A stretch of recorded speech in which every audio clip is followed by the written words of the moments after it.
Propose किए हमको, हथियार दिखा के बाद में एक्सपोज किए हमको। गेम बना के साजिश से प्रपोज किए हमको, हथियार दिखा के बाद में एक्सपोज किए हमको।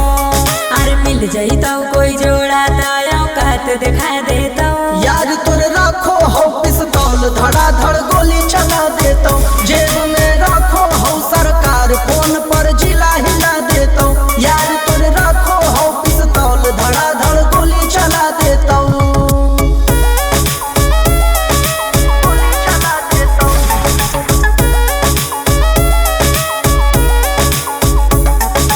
शेर वाला जिगर तोर यार रखो हो, भूसा में घुसा के हथियार रखो हो। आगे पीछे शूटर खून खार रखो हो, गोदी में बैठा के सरकार रखो हो।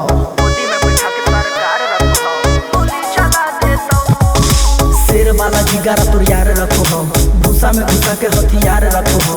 आगे पीछे शूटर खून खार रखो हो, गोदी में बैठा के सरकार रखो हो। कर्म कांड के चर्चा हो कोई बाज उड़ा देता।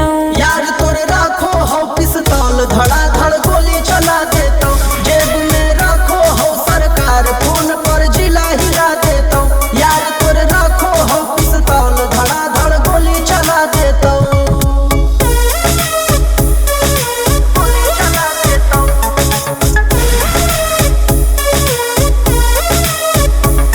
कोई बच नहीं पैतो हको बाज वाला यार, बेसी उड़े वाला के कट जैतो पाक। के कर हो मजाल जे नजर से देतो ताक, बड़ा बड़ा शहर में चलो हो हमर धाक।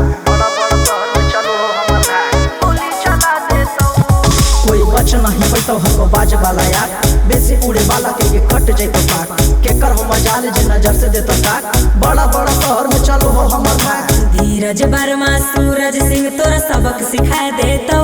यार